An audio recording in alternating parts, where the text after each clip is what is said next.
essentiellement axé au niveau de la Laurussia, qui est un continent, une partie du continent qui est rencontré au niveau de l'équateur et de l'hémisphère nord, en l'occurrence cette période. Alors justement, le Carbonifère et le Permien, donc là je vous montre des mappements qui ont été faits par un enseignant-chercheur américain, Escotez. Vous en avez jamais entendu parler, donc ça vous pouvez rencontrer assez facilement sur Internet. Il y a un site où la paléogéographie est renseignée. Donc il avait fait deux mappements, une du Carbonifère ici, Carbonifère terminal, c'est vraiment la fin du Carbonifère, et une autre du Permien, plus moyen terminal. Donc ce sont deux aires géologiques qui en général sont datées à peu près, donc le Carbonifère de 360 à 298 millions d'années, et au niveau du Permien, donc 298 à 245 millions d'années. Ce sont vraiment les deux périodes qui finissent la formation de la Pangée, donc le supercontinent, avant que les dinosaures n'apparaissent à partir du Trias. En général, voilà, quand on parle du Trias, on s'imagine toujours les dinosaures. Donc c'est vraiment la fin d'une période qu'on appelle le Paléozoïque.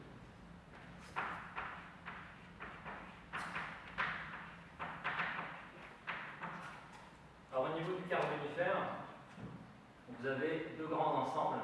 Ici, vous allez avoir le Gondwana. Normalement, ça doit être au-dessus, vous devez pouvoir voir si vous regardez ici. Donc le Gondwana, qui est normalement noté comme proto-Gondwana. Pourquoi? Parce que en fait, c'est une sorte de supercontinent qui commençait à s'éclater. On était à la période juste antérieure au Dévonien, en fait, qui est un peu plus ancien. On avait vraiment une masse compacte, mais quand on commence à arriver au Carbonifère, on a un léger éclatement, avec plein de petits microcontinents qui vont se balader. Et du coup, on parle de proto-Gondwana. Sur ce proto-Gondwana, vous allez retrouver l'Amérique du Sud, l'Afrique, l'Australie, l'Antarctique, l'Inde, et puis d'autres microcontinents qui viennent se greffer ici. Donc c'est vraiment ce qu'on trouve actuellement dans l'hémisphère sud. Vous avez une calotte glaciaire également qui est marquée. Donc là, la représentation date un petit peu, puisque la calotte glaciaire, on a revu maintenant au niveau des modèles la superficie qu'elle avait. En fait, elle était vraiment très très réduite, inféodée à l'Antarctique et au niveau de l'Australie, et vraiment avec des hauteurs plus conséquentes que ce qu'on retrouve actuellement. D'ailleurs, le Carbonifère fait partie des modèles qu'on étudie abondamment pour essayer d'estimer les changements climatiques qui opèrent actuellement au niveau des calottes glaciaires.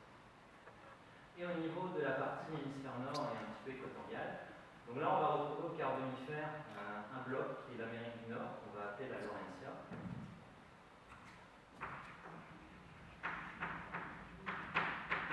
Vous allez retrouver également la Baltica, qui correspond en fait aux terres émergées autour de la mer Baltique, qui est un peu plus située au niveau de l'Est, ici. Et puis vous allez également avoir la Sibéria. Donc vous avez trois grosses masses en fait, qui vont venir se rapprocher petit à petit et qui ensuite vont former une compression qu'on va appeler la Laurussia parce qu'on est au niveau du Permien. Avec la Sibéria et l'ensemble se regroupe pour former la Laurussia. Et petit à petit, donc, quand on est au niveau du Permien, on va avoir une concrétion en fait toutes ces masses continentales qui vont venir se regrouper. Et également les petits microcontinents qui pouvaient naviguer au niveau des eaux ici, donc on retrouve bien noté en fait sur cette carte du Dévonien. Vous avez par exemple la péninsule ibérique, vous avez également la péninsule armoricaine qui sont présents. Donc ces petits continents vont venir se regrouper et s'amonceler. Et puis vous allez avoir en fait en position centrale des zones de stress qui sont extrêmement importantes. Vous avez deux blocs sud et nord qui vont venir se confronter. C'est en fait au niveau d'un continent qu'on appelle la Valonia. En fait, vous avez une petite zone en fait, qui est vraiment en bordure sud de la Laurussia. La Valonia, il faut s'imaginer comme une bande continentale qui part de Terre-Neuve, donc sur l'est du Canada, et qui va jusqu'au niveau de la Pologne. Il y a toute une bande en fait, qui était émergée, et du coup qui va se retrouver écrasée par ces ensembles. Et vous allez avoir donc, une zone de stress énorme, et à l'instar de ce qu'on retrouve avec l'Inde et l'Asie du Sud-Est, on va avoir une orogénèse, c'est-à-dire la formation de chaînes de montagnes qui vont se mettre en place. Et cette chaîne de montagnes s'appelle la chaîne Assimilée. On en retrouve des restes au niveau des Appalaches, au niveau de toute la face est des États-Unis d'Amérique. On retrouve ça également au niveau du massif araucain, également au massif central, et puis en Asie du Sud-Est, au Kazakhstan et même un petit peu plus loin. Alors cette orogénèse va former des chaînes de montagnes qui peuvent aller jusqu'à 5 ou 6 km d'altitude, sur les estimations qui avaient été notées, donc on ne rencontre pas actuellement ce genre d'environnement.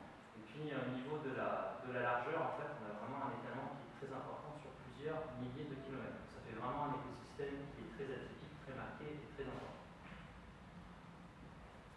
Alors au niveau des flores qui vont se développer dans cet environnement, on a assez peu de restes sur des flores qui vont être situées aux latitudes plus au nord. Par contre, au niveau de la zone équatoriale et du coup au niveau de cette zone hercynienne, il y a énormément de cortèges forestiers qui sont donnés grâce aux schistes qui ont pu être exploités essentiellement à partir des exploitations minières de charbon. Il y a eu des tonnes et des tonnes de schistes qui ont pu être dégagés. C'est vraiment une manne en fait pour les paléobotanistes pour avoir des informations sur les cortèges forestiers. Alors en fait, ce qui est assez étonnant, c'est que vous soyez au niveau de l'Amérique du Nord ou que vous soyez au niveau même de l'Asie, vous avez des cortèges forestiers identiques. C'est-à-dire dans cet environnement, tout était identique. Le problème, c'est que les premières études ont été menées il y a un peu plus de 2 siècles. Les gens travaillaient dans leur coin. Et lorsqu'ils collectaient en fait des plantes, des restes de plantes avaient tendance à les nommer comme ils le sentaient. Ils ne dialoguaient pas forcément avec leurs collègues, que ce soit à l'échelle nationale ou même internationale. Et on s'est retrouvé avec des cortèges bombardés de noms de genres et d'espèces, tous différents. Et lorsqu'on regarde les fossiles, ils sont quasi identiques. Alors, on peut avoir des variabilités, comme on a dans le temps actuellement, mais en tout cas sur les grands groupes, on était sur des éléments qui étaient identiques. Et malheureusement, dans la littérature, on se retrouve avec plusieurs milliers de noms qui sont disséminés ici ou là. Et puis, je vous montrerai également l'aberration, parce que des fois, vous avez des organes qui présentent un nom de genre et un nom d'espèce. Et quand on est sur un individu, on peut avoir plusieurs noms de genre, noms d'espèces qui se baladent ici ou là. C'est vraiment très compliqué ensuite d'arriver à s'y retrouver. Donc globalement, on a une flore qui est assez homogène, assez identique. Donc c'est pour ça que sur la présentation que je vous ferai, je me focaliserai uniquement sur ce qu'on peut retrouver dans le massif central. Je vous montrerai 3 grands exemples, avec un essentiellement au niveau de la côte. Alors justement, comme je parlais des différents temps géologiques, juste pour faire très court là-dessus, donc là je vous ai remis l'échelle des temps au niveau du Carbonifère et Permien également. Donc vous avez différents sous-étages qui peuvent être renseignés. Donc là vous avez la nomenclature internationale, que vous retrouvez ici. Et puis ici vous avez une nomenclature qui est un peu plus européenne. En fait, lorsque les premières nomenclatures de datation ou d'échelonnage au niveau des temps géologiques ont été réalisées, on se basait sur ce qu'on appelait la biostratigraphie, c'est-à-dire qu'on faisait des datations en fonction de la présence ou absence de certains groupes d'organismes. Alors ça pouvait être des plantes, ça pouvait être des animaux également, qu'importe. Et du coup, par exemple, si je me base sur cet étage-là, qui est le plus terminal du Carbonifère, igno-stéphanien par rapport au bassin de Saint-Étienne, parce que dans Saint-Étienne, on arrive à avoir sur les schistes différentes strates où vous avez une prédominance de tel ou tel groupe de plantes. En fait, on s'est amusé à dire que Saint-Étienne allait de la référence pour la datation du Carbonifère terminal. Et on s'est amusé à le prendre comme référent, à faire ensuite des sous-étages en fonction de la prédominance de tel ou tel groupe de plantes. Donc en fait, il faut maintenant, on va dire, ne plus utiliser cette nomenclature qui se basait sur la biostratigraphie. Et d'ailleurs,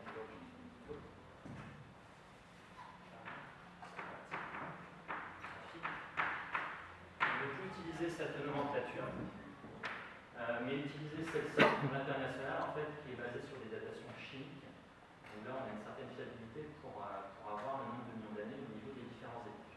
Le seul souci qu'on a actuellement, c'est la transition Carbonifère-Permien entre le Xélien et l'Assénien. Là, normalement, on est plus à 298 millions d'années sur les dernières analyses. Mais on ne sait pas, en fait, si le Xélien doit être mis dans le Permien ou si l'Assénien doit être mis dans le Carbonifère. On essaye toujours de rapprocher un petit peu la partie organisme biologique. Et malheureusement, certaines personnes pensent que par rapport au registre fossile de l'Assénien, on devrait mettre en Carbonifère ou inversement pour le Xélien. Ça, je voudrais aborder un petit peu à la fin, en comparant les différents sites d'intérêt.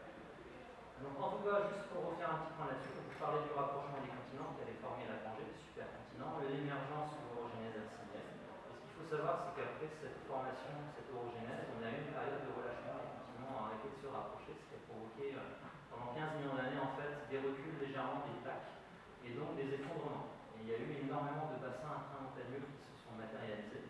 Donc un petit peu comme ce qu'on peut rencontrer par exemple au niveau de la terre de feu en Argentine, on vous retrouve avec énormément de massifs qui sont disséminés sur plusieurs kilomètres.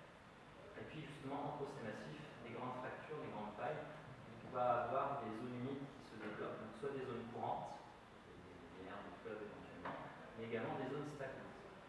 Là, au niveau de l'altitude, on est sur des altitudes assez réduites par rapport à ce que vous évoquez, 5 km, on n'est pas du tout sur ce genre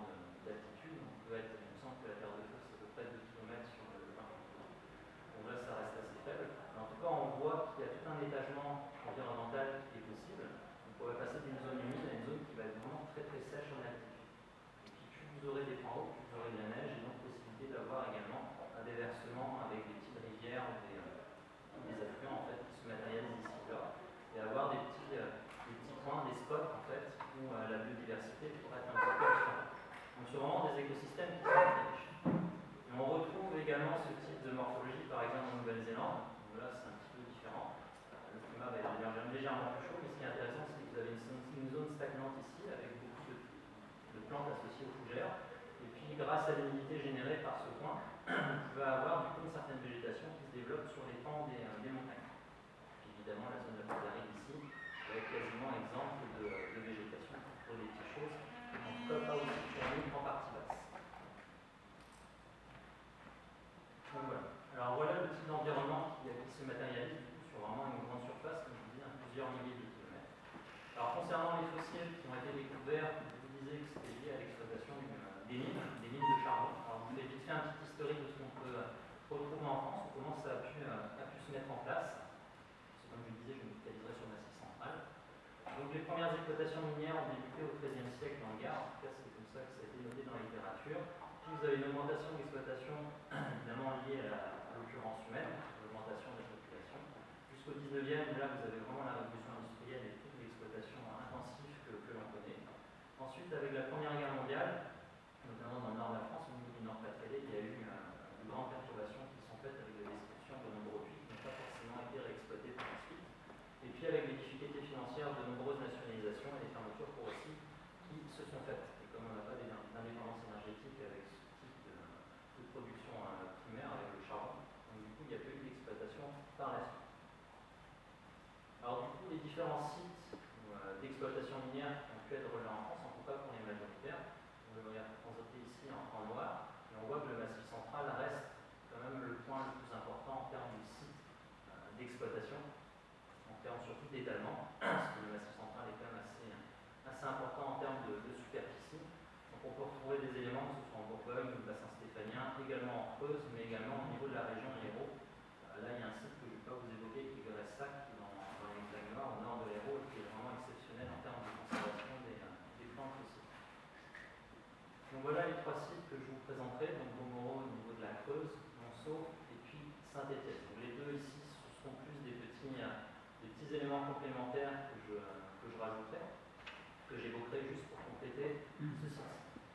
Alors le site creusois en fait, dans le cas présent, il n'a quasiment pas été étudié en termes de registre fossile, en termes paléobotaniques, parce que la conservation des fossiles est très médiocre. J'ai amené quelques petits restes, vous pourrez venir les voir à la fin de la présentation. Par rapport à ce qu'on peut rencontrer sur d'autres sites fossilifères, c'est complètement différent. Il y a beaucoup de difficultés à observer des détails, même pour essayer de faire la nomination, c'est vraiment très très dur. Donc c'est pour ça que ce site n'a pas été autant exploité que Monceau ou Saint-Étienne, pour lesquels le MNHN, le Musée national d'histoire naturelle de Paris, avait été impliqué. Alors pour le bassin creusois, ce qui est noté dans la littérature en termes d'exploitation, c'est une exploitation assez réduite par rapport à ce qu'on peut retrouver au niveau du bassin de Tain, par exemple, ou Saint-Étienne, on est sur plusieurs millions de tonnes. Là, il y a un peu moins de 2 millions de tonnes qui sont exploitées.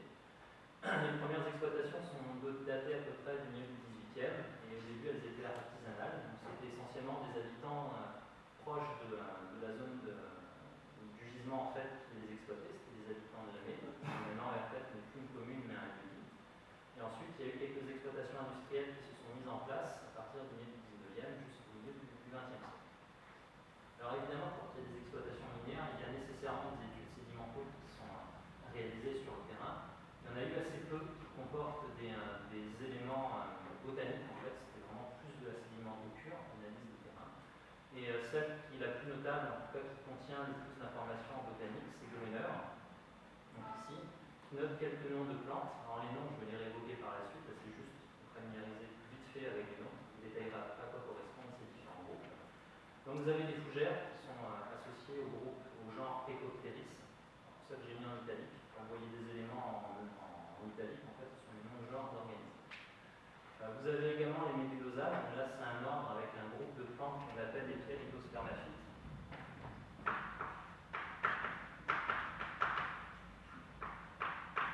Un groupe qui est éteint actuellement.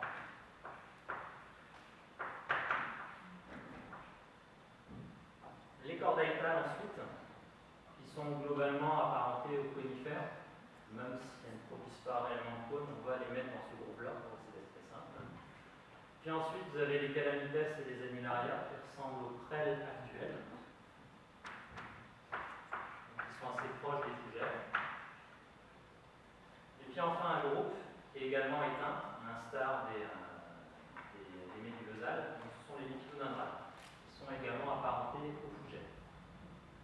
Alors Brunner en fait les considère ces lepidodendrales comme abondantes. Par contre, dans d'autres études qui ont été faites plus récemment, parce que du coup il y a eu un gros gap en fait, entre 1868 et 1981, il y a un eu fait. Donc Bec-Girodon avait noté qu'il y avait un petit doute sur l'occurrence majoritaire des lepidodendrales dans les relevés qui avaient été faits. En tout cas, pas noté de la même manière que Brunner. Donc au niveau de la vision de l'environnement du bassin creusois par les deux auteurs, donc la première vision correspond un petit peu à ce type d'environnement, c'est-à-dire un environnement qui va être constitué de masse stagnante, d'eau stagnante. Vous allez avoir du coup des lepidodendrales très marquées. Donc les lepidodendrales, ce sont ces formes érigées, les plus massives, qui peuvent aller jusqu'à 30 mètres de haut au maximum, lorsque vraiment le plan avait atteint sa taille maximale, et qui présentent des dichotomies à la partie apicaire, souvent les plus reconnaissables. On rencontre également ce qui ressemble à des prêles, donc les calamites ici. On retrouve des petites fougères, des ptéridospermaphytes qui sont ici, qui présentent des petites racines un petit peu comme des échasses, tout simplement, et qui ressemblent morphologiquement à des fougères. Et puis vous avez des petits conifères, les cordaitales, qui sont présents dans le fond au loin, même pas spécialement lourds, en tout cas autant que les lepidodendrales. Donc voilà la vision de Brunner, en tout cas une zone qui soit vraiment avec de l'eau stagnante. Pour la vision de Bec-Girodon, c'est un petit peu différent. On assignera ça plus à une zone qui sera en retrait des zones d'eau stagnante. Les zones d'eau stagnante sont dans le fond ici, où on retrouve les lepidodendrales, mais davantage dans l'environnement décrit, on sera plus avec donc, les calamites, qui ressemblent aux prêles. On retrouvera encore des fougères, ici on retrouve des médulosales, des cordaitales à l'arrière, donc un environnement plus sec qui serait éventuellement à la marge de ces environnements stagnants. Et puis réellement, si on fait un point,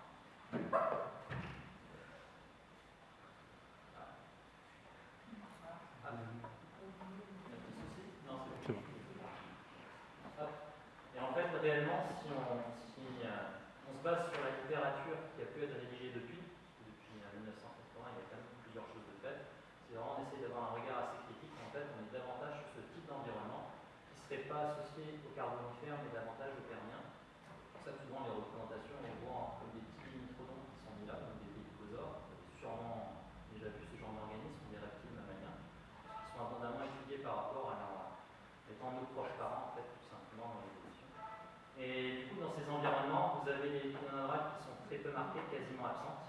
En fait, là, quand on tape dans le gisement, en fait, on n'a quasiment pas de lepidodendrales.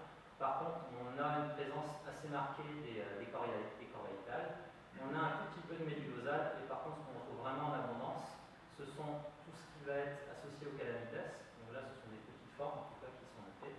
Et vous avez énormément de fougères. Les fougères sont très abondantes. Et c'est vrai que la plupart du temps, lorsqu'on regarde des études, des vieilles études, en tout cas de carbonifère ou même un petit peu du permien, on voit souvent des fougères arborescentes qui sont renseignées. Et en fait, la plupart du temps, c'est une erreur. C'est juste qu'on n'arrivait pas à s'imaginer quelle taille, quelle époque, quelle dimension elles avaient. Et réellement, elles devaient être, pour une bonne majorité, sous forme prostrée. Elles devaient courir ou même être épiphytes éventuellement sur d'autres organismes. Donc réellement, la vision qu'on a, c'est plus un environnement sec, avec éventuellement des petits ruisseaux aux abords, une zone beaucoup plus sèche. Et voilà, donc une vision davantage du permien.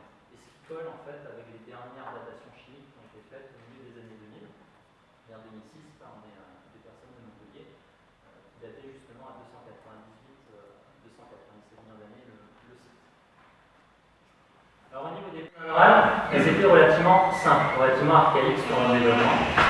Donc vous aviez une partie basale, souterraine, une partie racinaire, qui formait un faisceau. Ce n'étaient pas des racines pivotantes qui s'enfonçaient profondément dans le sol, on était vraiment sur des racines qui couraient en surface, donc assez mauvais ancrage.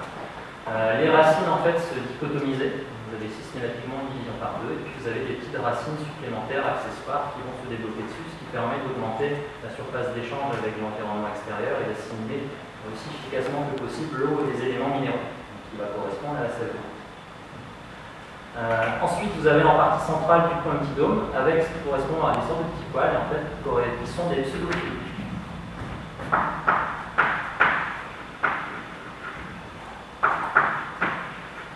terme pseudophile, c'est un terme qui va remplacer un terme utilisé par abus de langage, le terme feuille. Le terme feuille, normalement, on peut l'employer que pour les plantes à fleurs. Systématiquement, le terme pseudophile doit être employé pour les autres plantes si voilà, on a des difficultés à nommer, s'ils ne sont pas des aiguilles, par exemple, pour les conifères, on va employer le terme pseudophile ou d'autres termes. Mais le terme feuille, il faut vraiment essayer de l'employer autant que possible pour les plantes à fleurs. C'est pour ça qu'aujourd'hui, je vais me limiter à vraiment selon quoi de ce terme-là et pas vous employer le terme. Alors, ces petites pseudophiles, du coup, elles vont permettre de réaliser la photosynthèse. Elles sont vertes, elles sont chlorophylliennes. Donc, la plante fait la photosynthèse et puis petit à petit va croître. Donc, la croissance va demander énormément de temps. Comme je vous disais, la plante elle va faire 30 mètres de haut. Donc, en général, on estime à 40 ou 50 ans le temps de croissance de la plante pour atteindre son maximum. Et puis, en même temps que la plante va se développer, les pseudophiles les plus anciennes, donc basales, vont s'assécher et tomber. Donc en fait, on va se retrouver lorsque la plante est adulte, relativement grande, avec plein de petites cicatrices le long du stipe. Alors pareil, je ne vais pas employer le terme tronc, parce que ce n'est pas un arbre, c'est une forme herbacée, donc il faut employer le terme stipe. Comme pour les champis. Alors si on fait une assimilation en rapprochement avec des plantes actuelles, qui là sont des plantes à fleurs, ça peut être des drachénas ou les yuccas, que vous voyez dans les jardineries, vous avez peut-être chez vous éventuellement. Lorsque la plante va se développer, en fait, vous avez des petites cicatrices ici le long de la tige qui correspondent aux feuilles qui, par ses naissances, sont chutées. Donc là, c'est exactement la même chose ici et là. Alors également, la plante après, en partie apicale, lorsqu'elle arrive vraiment à son maximum, sa taille finale, va faire des dichotomies. Donc les dichotomies peuvent être plus ou moins marquées selon les espèces. Il y a différents corps. Au final, il n'y a pas que ces trois représentants que je vous note, il y a quand même une certaine diversité. Et en fait, ce qu'on remarque qui est assez intéressant, c'est que plus les formes sont dichotomisées, plus les pseudophiles vont être réduites. Au contraire, moins on aura de dichotomie, plus les pseudophiles vont être allongés. C'est juste que, évidemment, lorsque vous avez moins de dichotomie, vous avez moins de surface d'échange avec l'environnement extérieur. Donc forcément, pour avoir une optimisation des échanges gazeux et hydriques avec l'environnement extérieur, il faut des pseudophiles plus allongés. Au contraire, ici, lorsque vous avez une forte dichotomie, on peut avoir des toutes petites pseudophiles sous forme d'écailles, et puis on aura un échange gazeux qui sera efficace. Alors juste pour montrer cette vue en détail, donc là on voit un strip avec justement les pseudophiles dessus, et vous voyez comme des petites écailles qui sont présentes dessus, en fait, qui sont des cicatrices. Donc les cicatrices, elles peuvent avoir différentes formes. Là, c'est juste une représentation. Il y a vraiment plein de formes possibles. Donc là, vous avez une cicatrice ici et une vue plus détaillée. Je vais essayer d'être très bref pour vous expliquer l'organisation. Donc vous avez ici en fait deux petits coussinets qui sont vraiment des renflements. C'est vraiment un relief. Et vous avez ce qui est noté par T, des plages aérifères. Donc les plages aérifères, ça permet à la plante de communiquer avec l'extérieur et de capter du dioxygène. Ces plantes, vous avez montré qu'elles avaient les pieds dans l'eau. Donc une plante, certes, elle fait la photosynthèse, mais elle respire comme vous et moi. Donc si elle est dans un environnement qui est aquatique, il y a une anoxie, il y a très peu de dioxygène dans l'eau, surtout quand c'est stagnant. Et du coup, il faut qu'elle capte du dioxygène. Et elle le fait par son strip, par les plages aérifères qui sont présentes ici.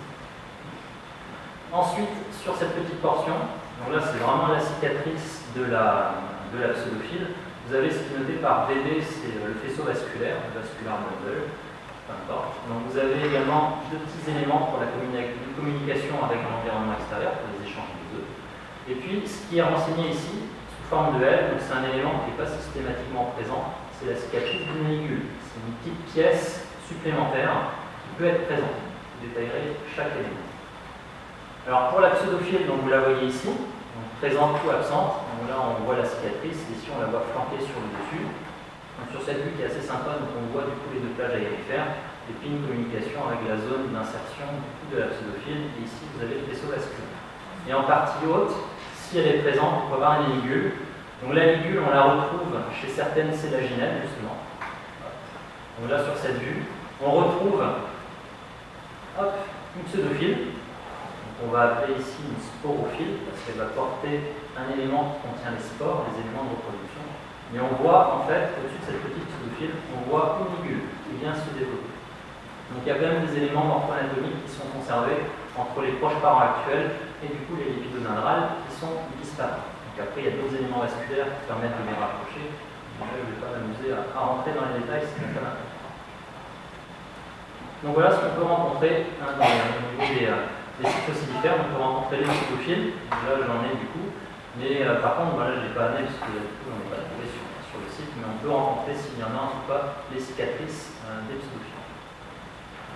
Alors concernant les calamites, donc les calamites font partie d'un ordre qu'on appelle les équicétales, parce qu'actuellement les prêles actuels font partie du genre Equicétum, tout simplement. Donc là vraiment morphologiquement, ces équicétales, ces calamites ressemblent quasi très pour très avec les prêles actuels. Il y a juste des tailles qui sont complètement différentes.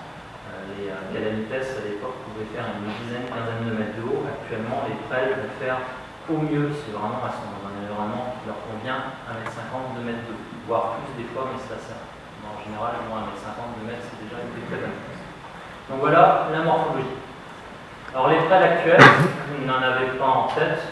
Voilà, même au niveau des bords de cours d'eau, des canaux ou autres, on en retrouve encore actuellement des petites formes. Moi, je sais qu'au niveau de Rennes, on en voit pas mal encore à se développer, des formes qui font à peu près une dizaine de centimètres. Donc leur organisation sont des articles qui vont s'enchevêtrer les uns dans les autres. Vous avez un article ici avant d'arriver à un nœud, un autre article et ainsi de suite. Et puis au niveau des nœuds, vous pouvez avoir, suivant les espèces, un verticille, c'est-à-dire un ensemble, un anneau en fait, de ramifications qui peuvent se développer. Quand on emploie le terme verticille, ça désigne en fait au moins 3 organes qui vont se développer au niveau d'un nœud, au niveau d'un même point d'insertion. Là, vous avez des petites structures rayonnantes, et pareil, ça permet d'augmenter la surface d'échange, quand vous avez des petites ramifications, la surface d'échange avec l'environnement externe. Une particularité chez les équicétales, c'est que vous avez une tige qui est fistuleuse, c'est-à-dire qu'elle est creuse à l'intérieur. Quand vous cassez une prêle, c'est vraiment creux à l'intérieur. Ça, c'est important parce que vous indiquerez quelque chose tout à l'heure. Alors, au niveau du registre fossile, donc voilà, ça ressemble quasi très pour près à ce que je vous ai montré en vue photographique juste avant. Donc là, vous avez un calamites qui se développe. Donc là, vous avez ce qui est noté tronc et branche. Donc le terme tronc, pareil, il ne faut pas l'employer parce qu'on l'associe pour les arbres. Donc là, on est sur un forme herbacée. Donc pareil, il faut employer le style si vraiment on veut essayer d'employer un terme, ou la tige éventuellement. On retrouve en fait les différents articles. Vous avez des structures entre les différents articles. Donc vous avez différentes ramifications qui se mettent en place au niveau des nœuds. Et puis vous avez donc, ce qui est noté comme étant des feuilles, en anglais les leaves. Donc pareil, c'est un mauvais terme, on emploie le terme pseudophile. Donc vous voyez au niveau d'un nœud des éléments radiants, rayonnants. Donc du coup les pseudophiles. Donc vous pouvez avoir une fossilisation qui se fait en vue de dessus. C'est-à-dire vous voyez le nœud et des structures rayonnantes. Donc on a donné un nom de genre en fait à ce genre de structure, le nom annularia, parce que ça forme des petits anneaux. Ou alors les mêmes structures peuvent être conservées, fossilisées, mais en vue de profil. Donc là on retrouve en fait à chaque fois un petit nœud, et avec les pseudophiles, mais en vue latérale. Et les auteurs, les premiers paléobotanistes, en fait, ne faisaient pas le rapprochement entre ça, et du coup on nommait ça différemment. Ils ont nommé astérophilites. Et pourtant c'est exactement la même structure. Donc c'est-à-dire si vous avez cette grande plante qui est fragmentée dans le registre fossile, le même individu, il va se retrouver flanqué de plusieurs noms de genres. Et évidemment un nom d'espèce. Parce que par exemple les astérophilites de la partie apicale vont pas être les mêmes que de la partie basale. Donc on se retrouve avec toute une déclinaison de noms dans la littérature pour un même individu. Donc c'est ça la difficulté d'arriver à faire le rapport. Donc voilà pour les calamites. Ensuite, les phyllicophytes correspondent à un clade, en fait, à un groupe évolutif des fougères. Donc la plupart du temps, ce que je disais, les fougères étaient assignées comme étant des fougères arborescentes. C'est vraiment une vue archaïque, mais malheureusement elle fait encore en légion. Donc là, on est vraiment sur un corps qui est typique si on est en présence de fougères arborescentes, comme les Kixonia actuellement par exemple, qu'on retrouve assez facilement, qui poussent bien en France, même pour celles qui viennent d'Australie ou de Nouvelle-Zélande. Alors les phyllicophytes, ici, on peut en retrouver en fait différents éléments, différents organes. On peut retrouver le stipe, qui va être noté Psaronius lorsqu'il est retrouvé tout seul dans le registre fossile. Lorsqu'on récupère en fait toute cette partie feuillée qu'on va appeler une fronde,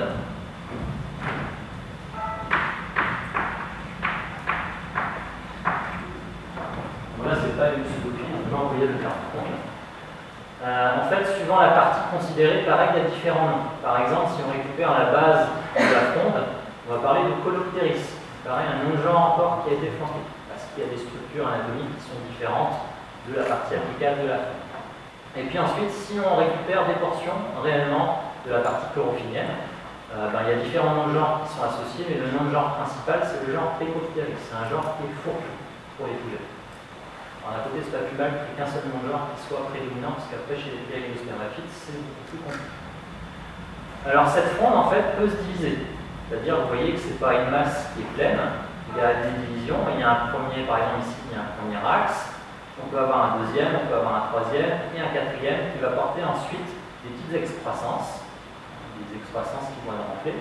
Donc, suivant la position où on est dans la fronde, on peut avoir différents niveaux de division. Alors, ces petites excroissances sont importantes parce que c'est la partie chlorophyllène, c'est la partie verte. Ces petites parties vertes, on en a représenté une ici, c'est ce qu'on appelle des pinules. Donc, ce sont des sous-divisions de la fronde. Alors en général, dans la littérature, si vraiment on prend les descriptions majoritaires, quand on est chez les Phécopteris, on va avoir ce type d'organisation au niveau des pinules. Vous allez voir, chez les Ptéridospermaphites, c'est un petit peu différent. Donc là, ça ressemble classiquement à une fougère que vous pouvez rencontrer en vous baladant. Donc vous avez une pinule qui est bien oblongue, vous avez une nervation qui est dite pénée à l'intérieur. On représente la nervation pénée, vous avez une nervure primaire, une nervure secondaire qui est comme ceci. Elles sont pratiquement en opposition, il y a un petit décalage. Et puis vous n'avez pas de point d'attache à la base, c'est-à-dire que tout le limbe, en fait, la partie verte, va venir contre l'axe principal, va venir se flanquer dessus. Vous n'avez pas de petite attache. Alors juste pour vous redonner les petits termes, parce que c'est vrai que j'aurais peut-être pu la montrer du coup de suite. Donc là c'est juste pour vous montrer la fronde avec 3-4 petits termes. Donc vous avez ici l'axe principal qu'on va appeler le rachis. Ici vous allez avoir un ensemble qu'on va appeler une penne. La fronde avec les pennes, et les pennes vont porter du coup les pinules. Voilà pour les termes principaux. Donc le rachis ici, la penne et puis les pinules qui viennent se développer dessus. Et du coup, on aura exactement le même type d'organisation chez les ptéridospermaphites, qui seront un petit peu différents.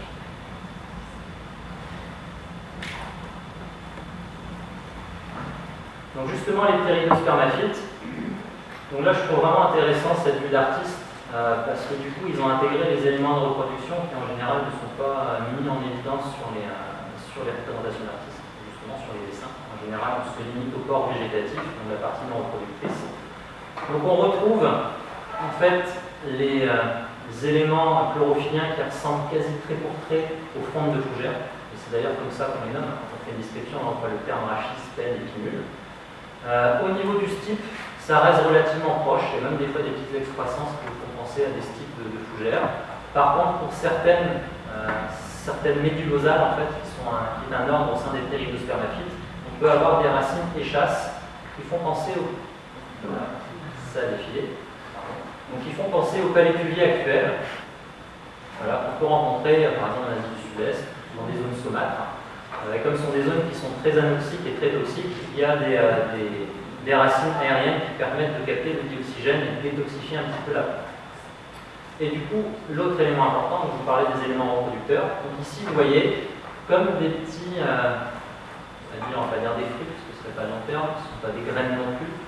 Si vous avez déjà vu des ovaires de Jingo, éventuellement, qui sont un petit peu jaunes, du coup, ça s'assimile un petit peu à ça. Donc, ce sont des structures ovariennes qui sont entre deux, qui se rapprochent un petit peu de ce qu'on rencontre chez certaines coniférales, mais qui ne sont pas réellement aussi protégées. Ce n'est pas aussi laborieux. On n'a pas les mêmes téguments à l'intérieur, les mêmes types de tissus, mais on commence à avoir une structure ovarienne qui se rapproche de ce qu'on a chez certaines coniférales, les gymnospermes, ou alors les tentacules.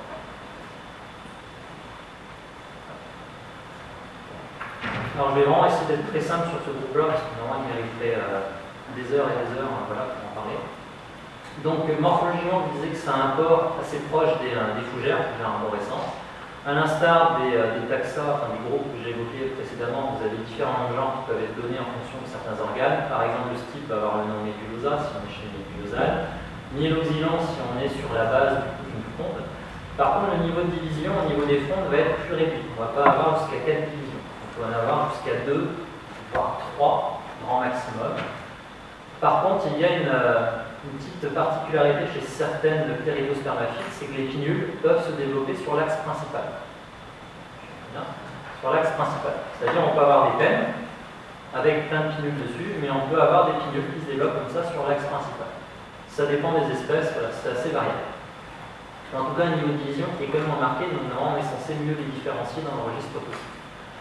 Il y a plein de noms de genres qu'on peut rencontrer. Alors sur le site creusois, du coup, moi sur les différents taxa que j'ai pu sortir, je note à peu près ces affinités, que ce soit Leptopteris, Linopteris, Neuropteris, Odontopteris ou Sphenopteris. Je vais vous montrer du coup le type de pinule qu'on peut rencontrer. Là, j'ai refait les dessins parce que les photos sur les fossiles, ce n'est pas possible du coup. Donc, je les ai emmenés à Pecopteris, donc la fougère, je vais vous montrer tout à l'heure. Là, je vous montre d'autres exemples. On va partir du coup pour faire le lien avec les Pecos, on peut partir sur les Linopteris pour montrer la différence. On a quasiment très pour près le même type de génération, le même type d'organisation générale des pinules. Par contre, on va avoir une petite queue, une petite attache à la base. Alors cette petite queue, cette attache va porter différents noms suivant les auteurs. On peut parler de pétiole, on peut parler de pédicelle. Tant qu'on n'en peut pas le tromper non plus, c'est bon. Parce que le pédicule va être associé à des fruits. Mais voilà, on peut employer le terme qu'on veut, mais en tout cas chez les Linopteris, souvent il y a cette petite queue et cette forme cordée à la base qui va être renseignée. On peut avoir des formes comme les Aletopteris, qui présentent encore une innervation pénée, mais ici vous avez un limbe qui est décurrent parce que les pinules vont être légèrement obliques. L'angle d'insertion va être aigu ici, contrairement au Pecopteris où l'angle est un peu plus droit. Et puis du coup, on peut avoir une fusion au niveau du limbe. Vous avez également les Odontopteris, donc qui peuvent être des formes pinules séparées ou fusionnées. Par contre, les nervures ici, les nervures primaires, démarquent toutes de manière parallèle à la base. Une organisation différente au niveau des nervures cette fois. Pour les Neuropteris, c'est la même chose, nervures différentes, donc elles démarquent tout un point et ensuite elles vont radier jusqu'à la marge de la pinule. Et vous avez présence d'un petit pédicelle, pétiole, qui occure à la base. Donc là, c'est juste une fraction des morphologies qu'on peut avoir, et sachant que dans chaque genre, évidemment, on voit certains auteurs qui les décrivent, on peut avoir toute une multitude de caractères. Et des fois, il y a des caractères qui fusionnent d'un genre à l'autre. Ce qui est formidable. Des fois, vous avez même des péridospermatides qui partent chez les Pecopteris, ou des Pecopteris qui vont chez les péridospermatides. Ça n'est pas logique. Et puis un autre groupe, là par contre on est un autre genre, en tout cas, des péridospermatides, là quand on l'a sous les yeux, on est certain de pouvoir le différencier, c'est le genre Sphenopteris. Pourquoi? Parce que vous avez une morphologie extrêmement découpée. Au lieu d'avoir une pinule qui va englober la totalité du réseau de nervation, en fait, le limbe va épouser petit à petit les nervures secondaires, éventuellement les nervures tertiaires. En fait, c'est vraiment toute une découpe qui va se faire autour. Alors souvent, si on se base sur les descriptions des premières plantes à fleurs, qui ont des morphologies comme ça, dans le Crétacé, donc il y a 110 millions d'années,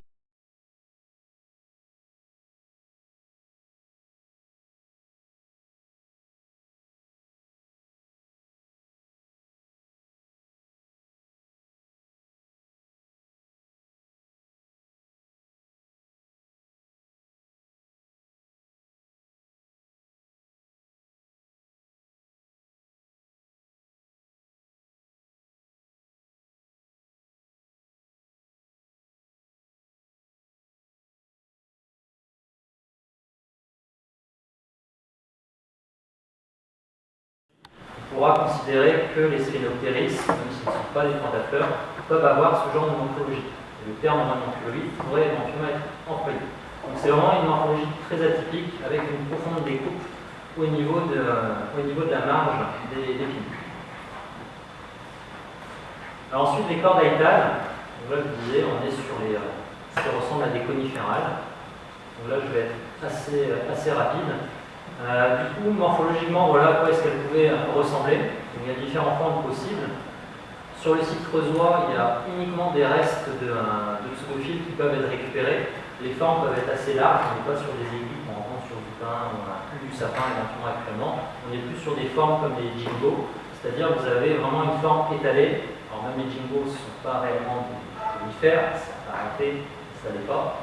Mais du coup, je vous le montre parce que les nervures sont sympas vraiment à voir ici. Donc, vous avez plein de nervures parallèles en fait, qui démarrent de la base. Donc on a un peu sur la même organisation dans le cas présent. On pourrait voir ça tout à l'heure. C'est vraiment un réseau d'innervation où elles sont parallèles. Par contre, ce qu'on peut retrouver, en fait, ce sont des graines, tout simplement. Donc les graines sont décrites depuis très longtemps, pas sur le site creusois, sur Saint-Étienne ou un peu éventuellement Autun. Donc vous avez toute une multitude qui avait été décrite par les Speureux. Alors comment est-ce qu'elles s'organisent justement ces graines? C'est relativement simple. Donc vous avez en partie apicale en fait un petit creux qu'on va appeler le micropyle. C'est par là vous avez les grains de pollen qui vont arriver et ensuite se développer pour assurer la fécondation. Ici vous allez avoir l'ovule avec la chambre pollinique. Vous avez les tubes polliniques qui vont venir en contact et assurer la reproduction. Ensuite, vous avez ici noté VB, comme évoqué tout à l'heure, pour les sigillaires ou les lépidomadrales. C'est le faisceau vasculaire, parce que vous avez une communication entre le pied mère et du coup la graine pour lui donner tous les nutriments nécessaires à son développement. Et puis par contre, ce qui est intéressant vraiment tout autour, c'est que vous avez une vraie protection. Vous avez noté par SC, c'est le sarcoteste.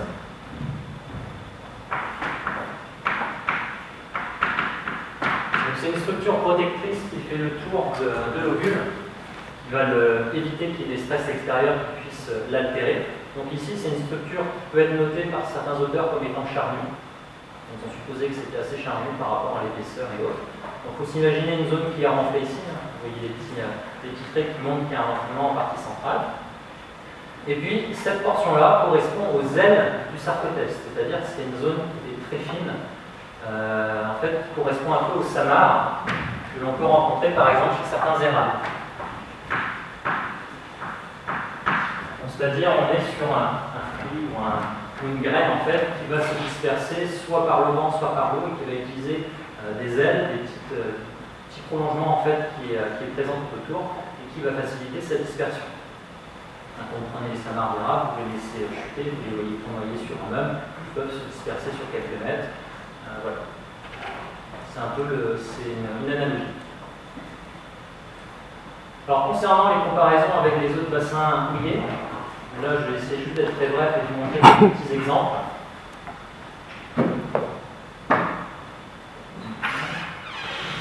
En fait, il ne faut pas s'appuyer sur la... Ouais, ça doit appuyer sur la clé.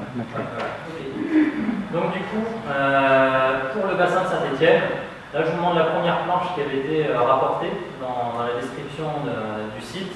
Alors la planche est assez bien faite parce que souvent les premières planches étaient faites un peu à l'arrache sur le terrain, donc on n'avait pas forcément des jolis détails. Et quand on arrive à retrouver les monographies, parce que souvent elles sont archivées, elles sont scannées, et à Google Book, d'autres sites qui sont extrêmement bien faits, on peut retrouver ce genre d'archives. Même la BNF aussi, qui archive beaucoup de choses. Donc là, vous avez pas mal de plantes bien faites et qu'on arrive à redécrire. Donc par exemple, on retrouve du Pecopteris ici, donc des fougères. On retrouve également les ptéridospermaphites avec les différents noms que vous avez notés. Les Neuropteris, vous avez l'innervation qui démarre d'un point et qui ensuite vient se flanquer sur la marge. Les Aletopteris, vous avez du coup des fusions uniculaires des pinules. Les Odopteris, ici, où vous avez les nervures qui sont parallèles à la base. Et puis vous avez également des cordaïtales, donc des coniférales qui sont renseignées. Donc, soit vous avez des troncs qui sont notés comme étant artisia, ou alors les graines cardiocarpus, donc avec la partie rentrée au centre et le sarcoteste autour, ou alors vous avez carrément les pseudophiles, comme des aiguilles si on veut, mais qui sont très étalés et vous avez tous les nervures primaires qui sont renseignées là. Donc là justement, je refais le lien avec les différents noms de genres qui peuvent être associés à une espèce ou à un individu. Cordaïtes, cardiocarpus et artisia peuvent être associés au même organisme. C'est-à-dire que vous avez le tronc, vous avez les pseudophiles et puis la graine qui est renseignée. Et voilà, c'est censé être un seul individu, mais on se retrouve avec plusieurs nominations, sans compter qu'il y a plein de noms d'espèces qui viennent se greffer. Donc en tout cas, les premières descriptions étaient assez bien faites et cohérentes avec ce qu'on voit. Juste pour montrer également les Odopteris, avec les innervations qui sont parallèles à la base. Je disais que là, les dessins que j'avais fait, par exemple, étaient vraiment un type de ce que j'avais pu observer. On a des formes qui sont différentes, on peut avoir des formes qui sont oblongues, des formes plus sagittées, donc c'est extrêmement varié. Donc voilà, ça s'articule après sur des nébulosales comme ceci. Et juste pour vous montrer également les différences morphologiques qu'on peut avoir au sein d'une même fronde, là vous voyez un petit morceau qui peut faire éventuellement, on va dire, 4 cm. Voilà. Il suffirait que ce morceau-là, on le fragmente ici. Les pinules que vous avez là, on a différentes des pinules qui sont situées ici. Et pourtant, on est sur la même fronde. À juste 1 cm d'écart, on a des différences qui sont majeures. On peut avoir des pinules entières, vous voyez qu'il n'y a pas forcément trop de découpe. Par contre, ici, elle va vraiment être très divisée. Vous voyez ici. On voit comme des petits lobes en fait qui sont bien marqués, on voit des divisions très profondes. Donc c'est pour ça quand on récupère des fossiles, surtout de plantes, il faut vraiment essayer de reconstruire, de les mettre tous ensemble et de voir si on peut essayer de reconstruire une plante entière. On ne peut pas tenter. Alors d'autres petits points, là c'est plus pour montrer les coquilles qui ont pu faire des géologues ou des botanistes lorsqu'ils sont allés sur les sites, surtout quand ils s'amusaient à se faire des guerres. Par exemple, Brognard et Wolfram étaient assez connus pour faire des bonnes descriptions, mais malheureusement, quand ils étaient en guerre, ils pouvaient faire de mauvaises interprétations. Par exemple, sur les fougères qu'ils trouvaient dans le registre, Brognard avait trouvé des formes qui étaient érigées. Là, on en voit une. Voilà. Alors que Wolfram trouvait des formes qui étaient vraiment couchées au niveau des couches géologiques, et du coup ils ont fait des interprétations différentes. L'un pensait que les plantes qu'ils récupéraient étaient systématiquement érigées, tandis que l'autre pensait qu'elles étaient systématiquement couchées, elles avaient un corps prostré. En fait, ça n'a rien à voir, c'est juste que par le jeu des couches géologiques, des contraintes, on va avoir une plante éventuellement qui se redressait, qui ne devait pas être droite, qui devait être couchée, peut-être qu'elle a été fossilisée. On avait des fois des petits artefacts comme ça, et du coup qui donnaient à des petites guéguerres et des mauvaises interprétations éventuelles. Autre souci, donc concernant cette fois les calamites, c'est pour ça que tout à l'heure je vous disais qu'elles pouvaient être creuses. Donc un très bon auteur, pourtant dans Perry, qui là il a vraiment une réputation internationale, d'excellentes descriptions et même des dessins, vraiment, c'est vraiment génial. Du coup, au niveau des calamites, il avait fait des mauvaises interprétations et mauvaises nominations. Par exemple, pour un même organisme, il a donné deux noms d'espèces différents, il a quand même mis dans le genre calamites. Et pourquoi il a mis deux noms d'espèces différents? Parce que ici vous avez une calamites, comme une taille en fait, qui a été fossilisée en vue externe. On voit une impression, vous avez une empreinte et une contre-empreinte quand vous cassez les couches. Et ici, par contre, vous avez le sédiment qui est venu remplir, combler l'intérieur de la plante, tout simplement, et vous avez un moulage interne. Donc du coup, on n'a pas du tout le même process de fossilisation. Vous avez vu, je pensais que c'était deux organismes différents. En fait, c'est le même organisme, mais avec un process taphonomique, c'est-à-dire post-mortem de fossilisation, qui était complètement différent. Soit une impression externe, soit vraiment un moulage interne. Là, j'ai ramené les deux. Le moulage interne, par contre, vous pourrez voir, des petits moulages.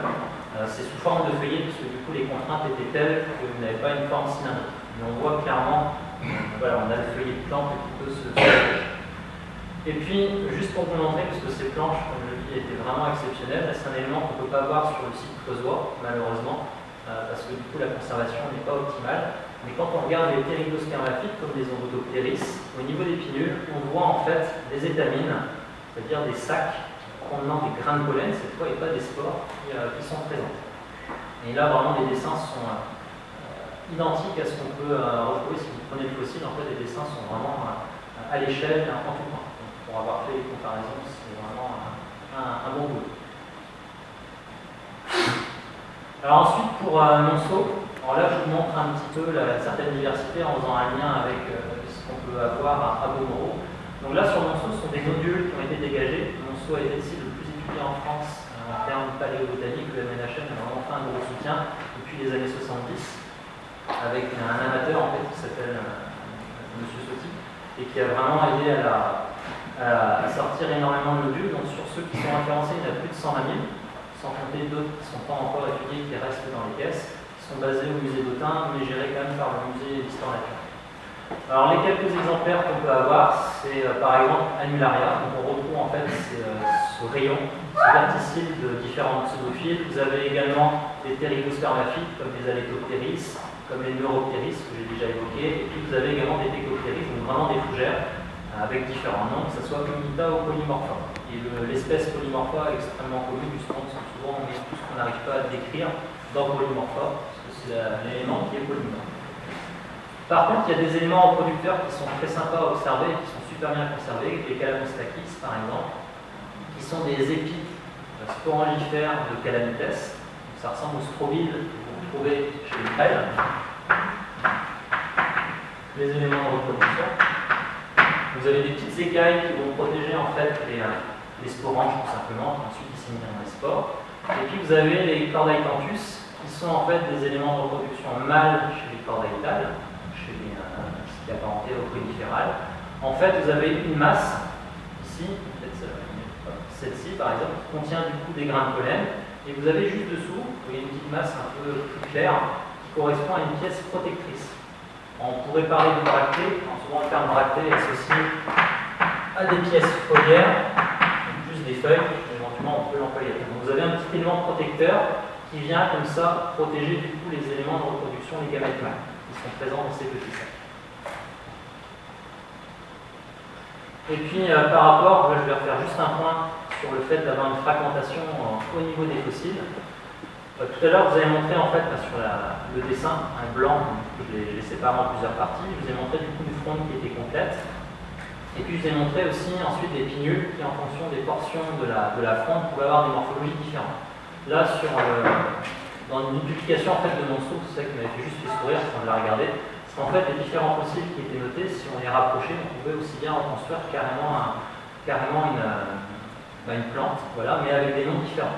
Donc, par exemple, en partie applicable ici sur une fronde, sachant que les pinnules sont assez peu développées, sachant qu'elles peuvent être assez bien fusionnées, parce que tout est condensé, tout est en croissance, on a une morphologie qui ressemble un petit peu à ce qu'on a chez les Aleptopteris. Ensuite, quand on descend sur des parties légèrement plus âgées, à peine plus âgées, on a des découpes assez particulières. En fait, les pinnules ne sont pas complètement formées, mais si on a juste que ça comme information, on ne sait pas comment sont les pinnules plus basales. Donc aussi bien, on peut les rapprocher du genre Sphenopteris. Et puis par contre, si on a cette portion-là, sans forcément avoir l'apex, on peut rapprocher ça du genre Plecopteris, donc c'est-à-dire des pinnules qui sont toutes simples, une innervation qui est pénée. Et le problème, c'est que du coup, on se retrouve avec plusieurs nominations, je vous redis, pour le même type d'organisme. Normalement, ce qu'on devrait faire pour l'ensemble des stations qui ont été étudiées, que ce soit en France, que ce soit en Angleterre, que ce soit également en Allemagne, ou même en Amérique du Nord, c'est reprendre en fait et compiler l'ensemble des différents noms, essayer de voir si on ne peut pas recréer des organismes, et également les renommer d'un continent à l'autre, essayer de faire une certaine homogénéité. Alors un dernier point avant que je vous montre les comparaisons entre les sites. Là c'est une publication assez récente, il y a une petite dizaine d'années. Alors là c'est vraiment le summum, parce que souvent les ptéridospermaphytes sont rapprochés dans l'évolution des plantes à fleurs. On imagine que durant la période des dinosaures, mésozoïque, il y a eu éventuellement quelques ptéridospermaphytes qui auraient pu donner progressivement les plantes à fleurs. Et c'est vrai que là on a une caractéristique au Permien qui est assez proche des plantes à fleurs, qu'on ne rencontre pas forcément dans le registre fossile. Là vous avez en fait une penne, ici, avec des pinnules qui peuvent être fusionnées. Et puis en partie apicale, sur certaines pennes, vous avez des pinnules qui sont modifiées. C'est-à-dire qu'au lieu d'avoir une fonction chlorophyllienne et d'avoir une forme bien étalée, d'être au contact du soleil, en fait, elles vont se modifier et former des petites briques. Donc là, vous avez des pinnules qui se modifient en ce sens. Donc sur le dessin, c'est vrai que c'est beaucoup plus clair. Et on peut faire ça, on peut faire une analogie en fait avec par exemple des légumineuses actuelles, comme des vesses. Vous avez exactement ce même process. Donc l'intérêt pour la plante, c'est de pouvoir s'accrocher, s'enrouler autour d'un support, et puis comme ça, atteindre d'autres horizons ou d'autres environnements, pour ensuite développer les fleurs et disséminer petit à petit les graines dans une autre localité. C'est vraiment juste courir comme ça sur un support. Donc elles peuvent être épiphytes également, un petit peu sarmenteuses. Donc c'est vraiment une adaptation qui est toute particulière. Et du coup, juste pour refaire un point, là, quand vous regardez votre légumineuse, votre petite vesse, qui est de la même famille que le trèfle, vous avez une subdivision de votre feuille en foliole. C'est-à-dire que chaque petit élément correspond à un foliole. Et l'ensemble correspond à une feuille. Et on pourrait faire par extension cette analogie ici sur la penne de la ptéridospermaphyte et imaginer que en fait, les pinnules ici correspondraient à des feuilles. Donc c'est juste le petit point sur les objectifs. Et puis au niveau du comparatif des sites, je terminerai là-dessus. Donc au niveau des datations, Monceau et Saint-Étienne sont vraiment datés du Carbonifère, en plus des datations, de la biostratigraphie qui a pu être faite. Il y a des datations chimiques qui confirment leur position dans le Carbonifère terminal, supérieur. Et du coup, au niveau de leur composition floristique, là j'ai essayé de faire un résumé comme je pouvais des proportions qui étaient notées suivant les auteurs. Donc au niveau de Monceau, on retrouve un site avec des lipidoneurales qui est assez abondante par rapport aux autres stations, avec du coup des calamitales, donc des prêles, par extension par les prêles, donc qui est également assez abondante. Donc finalement, on pense que l'environnement était de type mare, donc très humide, parce que ces plants justement sont adaptés à ce type d'environnement. On avait un petit peu de fougères, de ptéridophytes, un peu moins de ptéridospermaphytes et très peu de coniférales, donc de chordéica.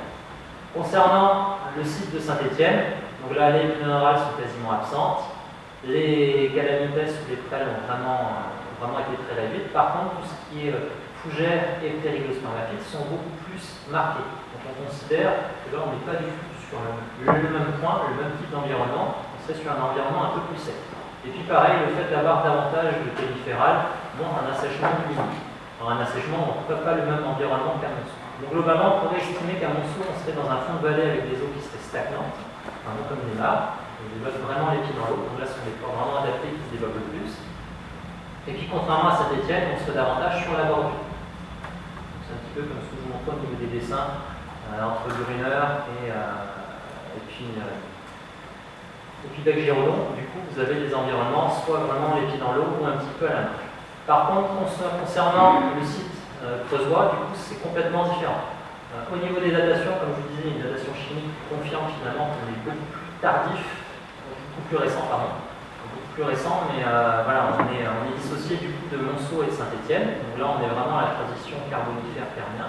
Donc là, on a un rapprochement des continents, donc finalement une continentalisation de l'environnement.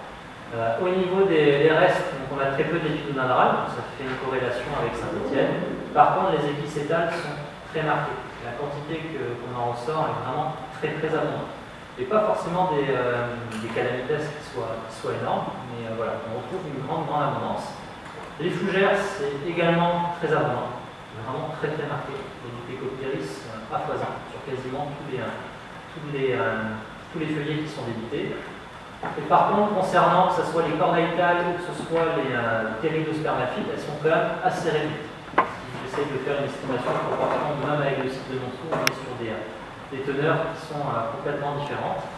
Donc on se restait en fait dans le fond d'une vallée. On ne serait pas forcément sur les pans comme ici avec le site de Saint-Étienne, on restait dans le fond d'une vallée, mais qui présenterait du coup un assèchement progressif. Donc on est sur le même type d'environnement que Monceau, mais qui commence à se continentaliser et à aboutir en fait à un changement floristique conséquent. Et puis petit à petit, quand vous allez avoir une continentalisation de plus en plus marquée, durant le Permien, en fait, on va se retrouver vraiment avec des environnements de plus en plus arides, qui vont affecter in fine la flore, et on a une modification complète de l'environnement, et vous avez une disparition du coup, des lepidodendrales. Les calamites aussi vont disparaître, et puis on voit des groupes de ptéridospermaphites qui sont remplacés par d'autres. Vous avez par exemple un groupe qu'on appelle les Glossopteris, qui ensuite va se mettre en place, et qu'on va retrouver durant la partie triage jurassique, et qui potentiellement pourrait donner les plantages. Donc du coup, vous avez l'extinction de masse qui va se faire entre le Permien et le Trias, qui est l'extinction majeure, en fait, qui était la plus marquante, en tout cas, dans le domaine du vivant. Voilà, je vous remercie de votre attention.